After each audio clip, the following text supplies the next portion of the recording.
There are men who own the city, and there are men the city fears. Kenji Tanaka was both. When he walked into a room, the air didn't just shift, it knelt. Sound died in throats, laughter became a memory, and the clinking of fine crystal and silver fell silent, as if the objects themselves knew to show reverence. Tonight, he wore a traditional kimono of beige silk, the fabric so fine it seemed to float around his frame, a whisper of old power in a world of sharp suits and loud money. He moved with a liquid grace that belied the coiled stillness within him, the kind of stillness that precedes a storm or a strike. His face was a mask of placid control, but his eyes, dark and ancient, missed nothing.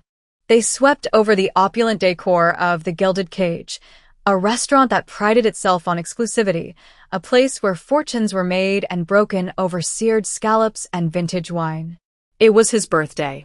40 years of a life lived in shadows and silence, marked by brutal efficiency and a profound, hollowing loneliness.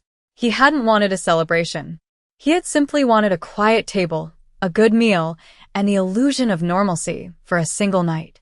An illusion he was about to discover that was not for sale, not even for a man like him. From across the room, Chloe watched him enter. She felt the change in atmospheric pressure, like a drop in her own blood sugar. Her feet ached. It was the end of a 10-hour shift, and every nerve was frayed with the familiar anxieties of a single mother swimming against the current. Rent was due.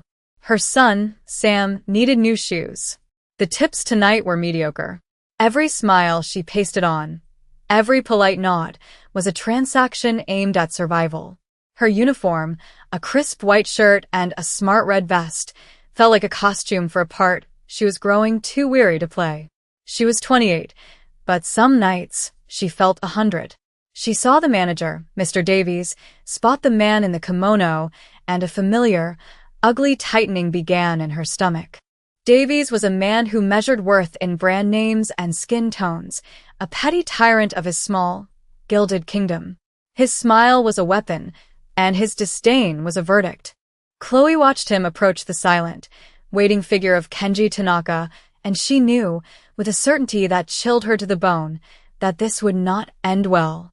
She just didn't know that the ending would be hers. Mr. Davies glided across the marble floor, his posture reeking of manufactured importance. He stopped a careful 5 feet from Kenji, a distance that was meant to be respectful but was, in its calculation, an insult. "Good evening," he said, his voice smooth but lacking any warmth.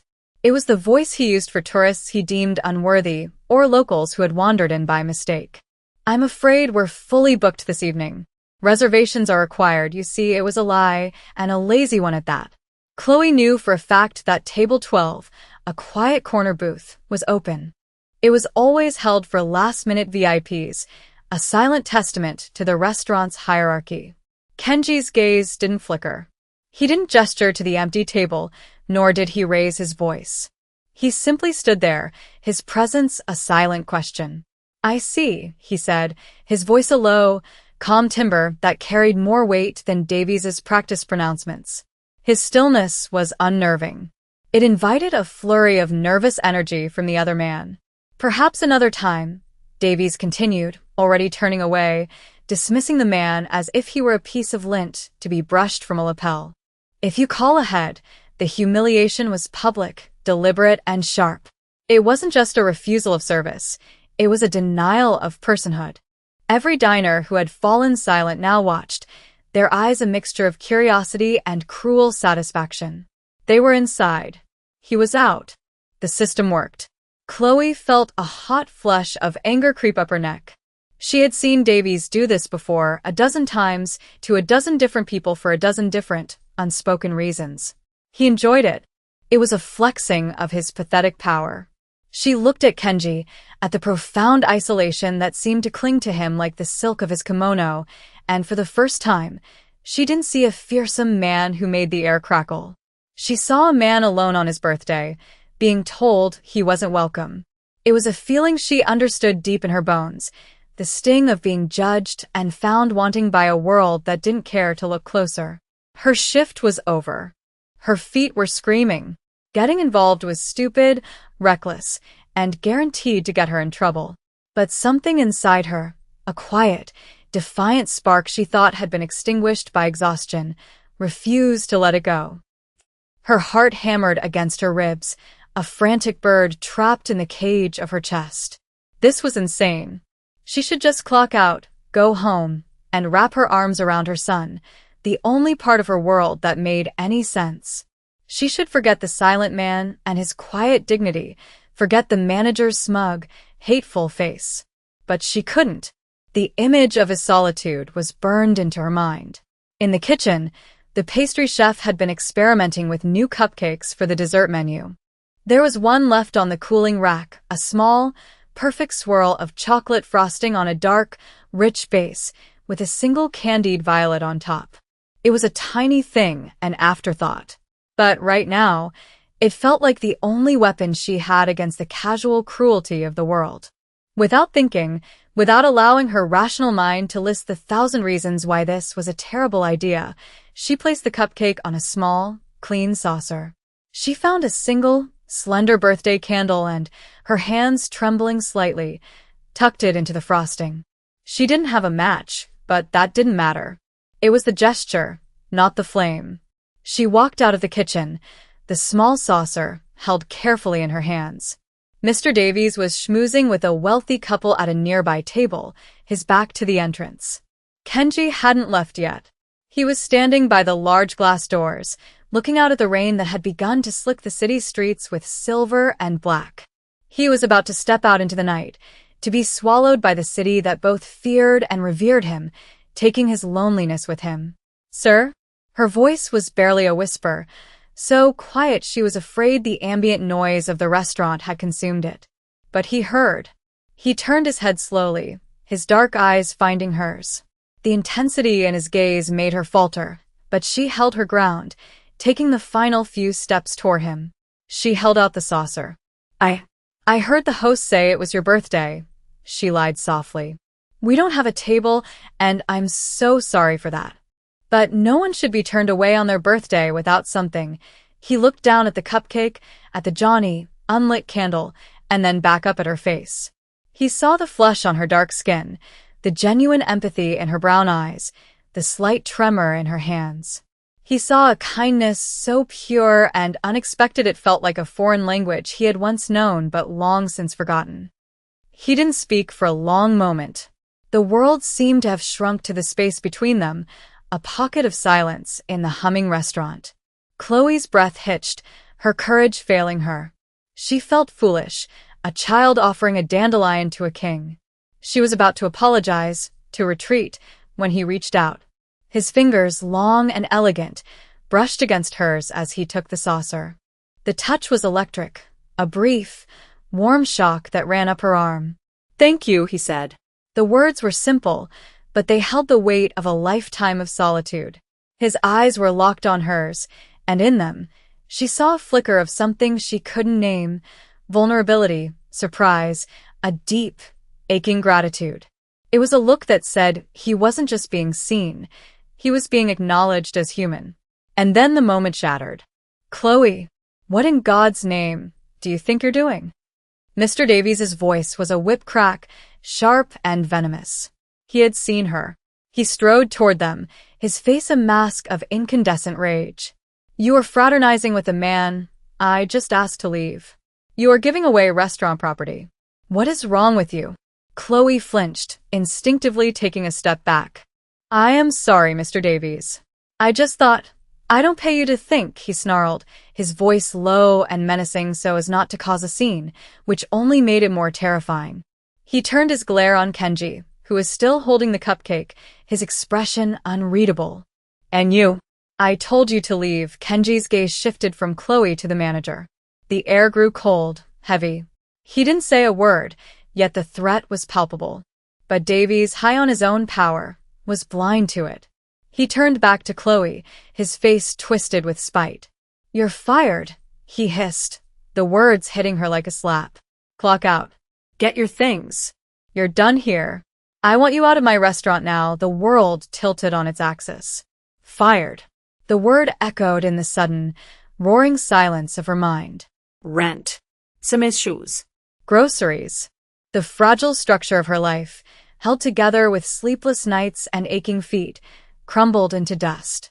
Tears pricked at her eyes, hot and shameful. She looked from Davies's triumphant sneer to Kenji's stony face, and all she could feel was a profound, crushing despair. It was over.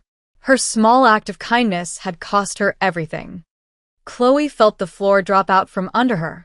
She nodded numbly, the fight draining out of her in a single, devastating wave. She couldn't even form a protest. The shock was too absolute. She turned, her movements stiff and robotic, and walked toward the staff locker room, the hushed whispers of the nearby diners following her like a shroud. She could feel Kenji's eyes on her back, a silent, heavy pressure, but she didn't dare look at him. She was too ashamed, too broken. In the cramped, gray locker room, the reality began to set in. The panic was a physical thing, a cold fist clenching in her gut. How was she going to tell Sam? How was she going to make rent? The city was expensive, and waitress jobs with decent tips were hard to come by. Davies would blacklist her. She knew his type.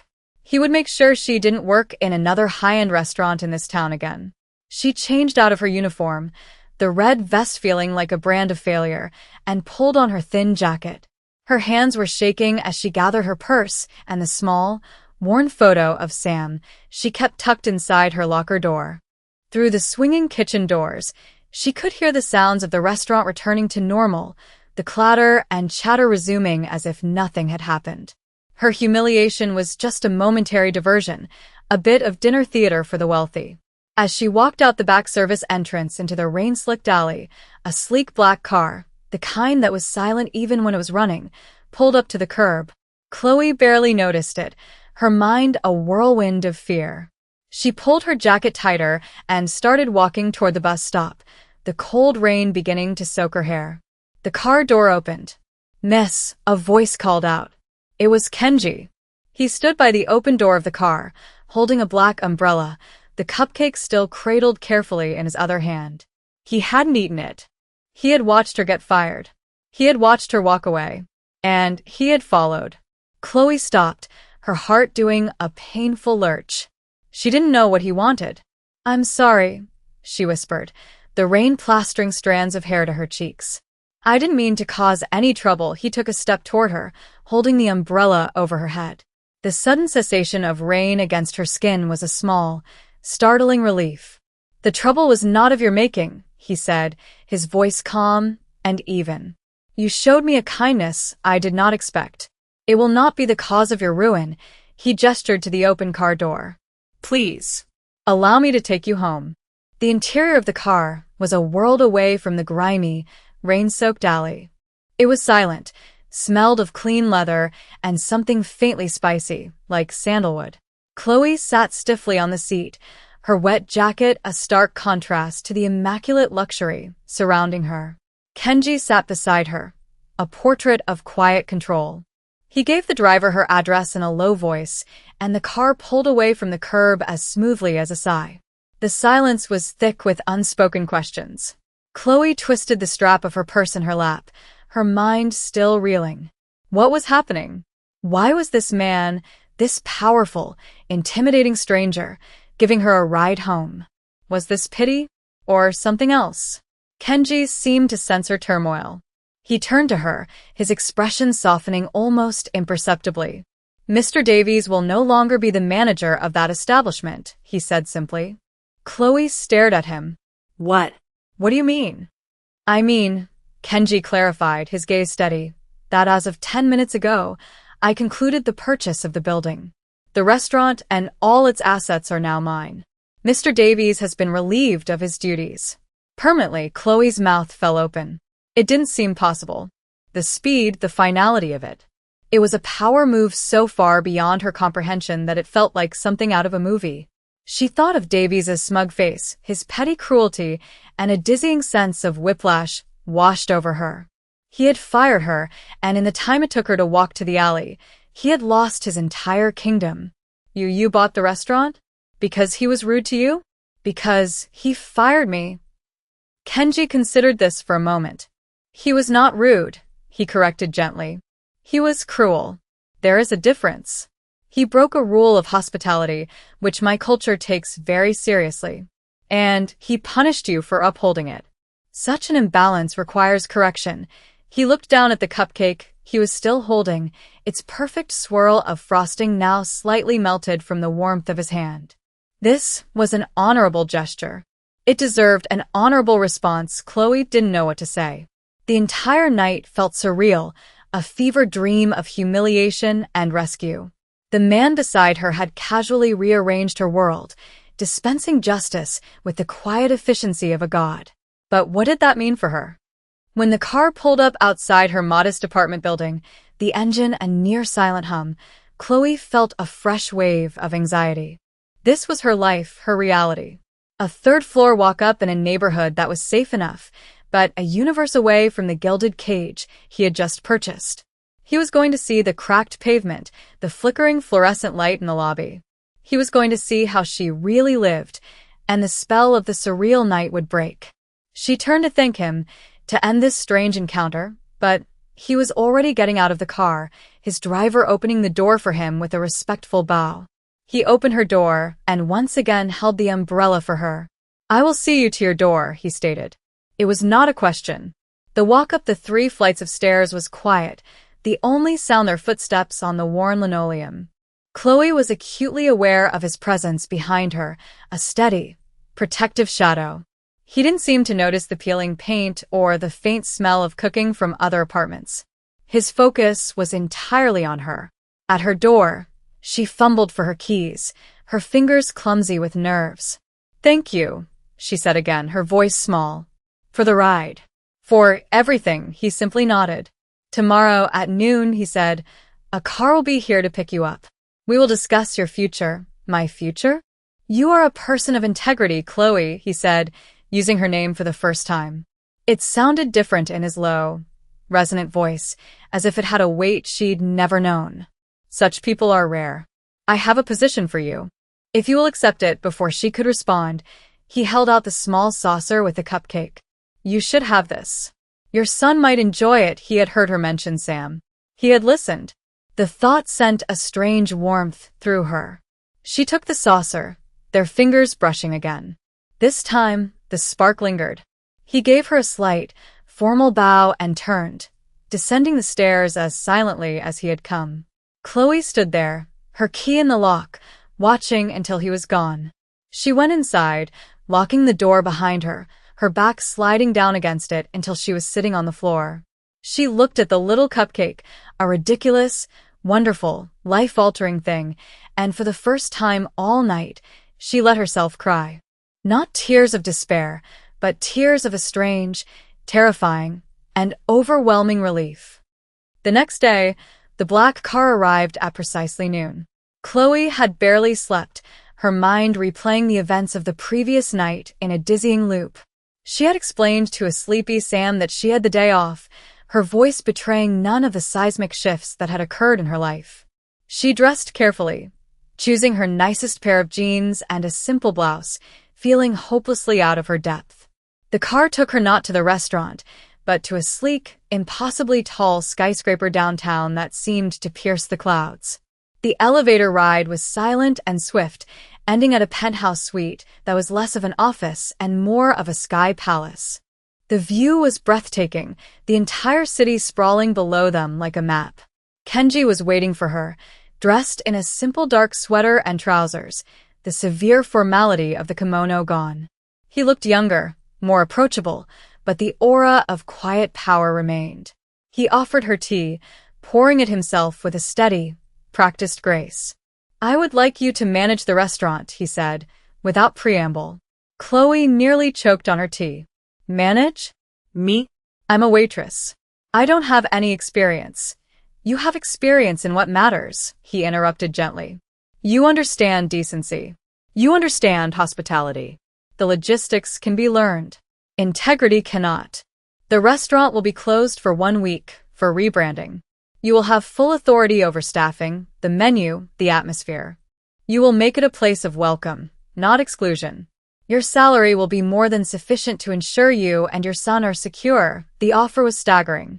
It was a lifeline, a golden rope thrown down from a place she didn't even know existed. It was also terrifying. It tied her to him, to his world, which she instinctively knew was filled with shadows she couldn't comprehend. "Why?" she asked, the word a whisper. "Why are you doing this for me?" He looked out the vast window at the city below. "For many years, my life has been about transactions. Power, fear, loyalty, all of it a form of currency. Last night, you offered something with no expectation of return." It was a novelty. He turned back to her, his gaze direct and searching. "I find myself wishing to be in the presence of such a novelty more often," and so she accepted. The week that followed was a blur. Chloe threw herself into the work, discovering a strength and decisiveness she never knew she possessed. She rehired some of the old kitchen staff who had been quietly decent to her and fired the ones who had emulated Davies' cruelty. Kenji was true to his word, giving her complete control, yet his presence was a constant, supportive undercurrent.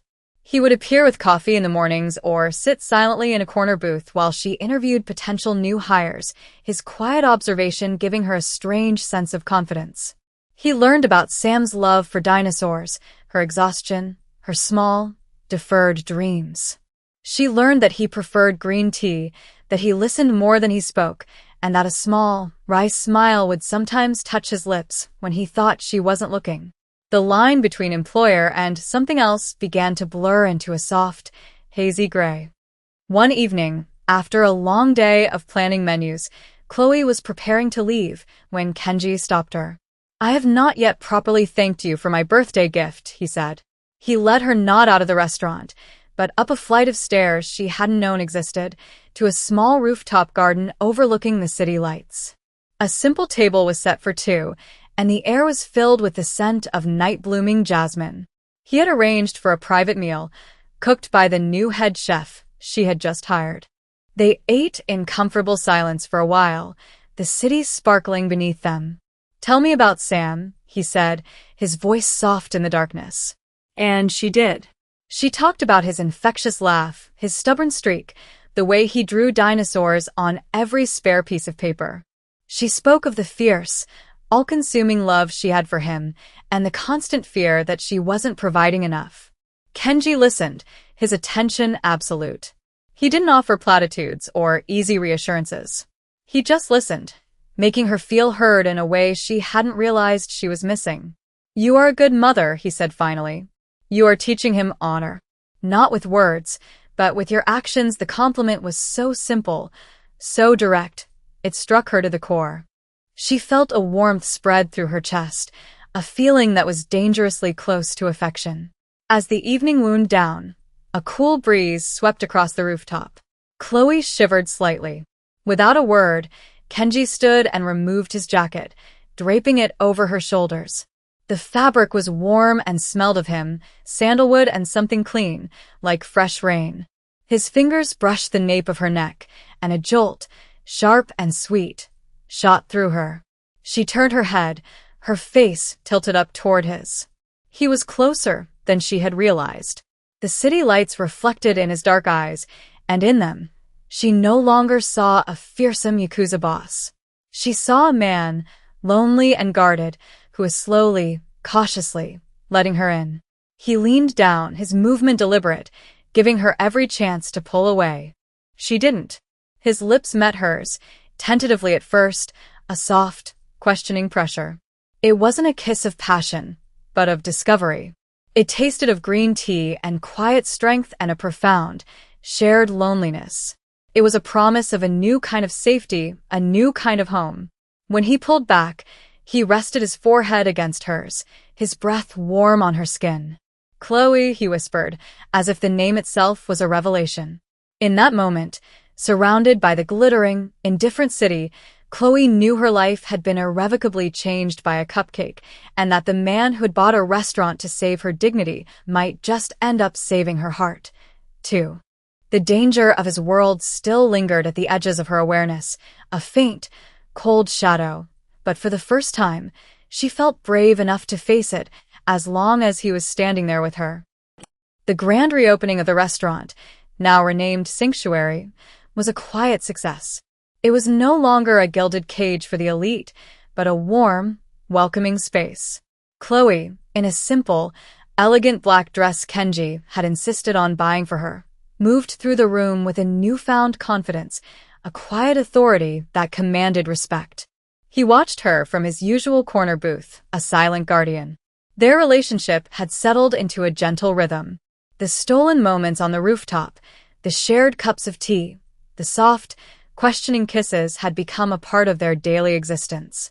He had never been to her apartment again, respecting a boundary he seemed to understand without her needing to speak it, but he made sure her world was secure. Her rent was paid for the next year, a signing bonus he had called it, and a trust fund had been quietly established for Sam's education. These were not the actions of a mere employer. They were the acts of a protector, a man weaving a net of safety around her. But the shadows of his other life were always there. One night, as she was leaving, she saw him speaking in low, urgent tones with a stern-faced man in a dark suit. The man handed Kenji a small, white envelope before bowing and disappearing into the night. Kenji's entire demeanor had changed. The softness he showed her was gone, replaced by the cold, hard stillness she had seen that first night. He saw her watching and his expression immediately softened, but she had glimpsed the mask slip. "Is everything all right?" she asked, her voice laced with a concern that was now second nature. He tucked the envelope into his pocket. "It is a business matter. Nothing for you to worry about," but she did worry. She knew his business was not in spreadsheets and quarterly reports. His business was in whispers and shadows, in debts of honor and violence. That night, he insisted on driving her home himself. The silence in the car was different, not comfortable, but taut with unspoken tension. When they arrived at her building, he turned off the engine. "Chloe," he began, his voice heavy. "My world, it is not a safe place. By being close to me, you're close to it." "I know," she said quietly. He looked at her, surprised by her simple acceptance. "A rival family is becoming aggressive. They see my recent activities, this restaurant, the time I spend here, as a sign of weakness. They sent a message," he didn't elaborate, but she could guess the nature of it. "A threat. A warning." "They are mistaken," he continued, his voice hardening. "I am not weak. I am, for the first time, strong in a way I did not know was possible. Because I have something to protect." He reached across the console, his hand gently cupping her jaw. His thumb stroked her cheek. "But I will not have you or your son be endangered by my choices.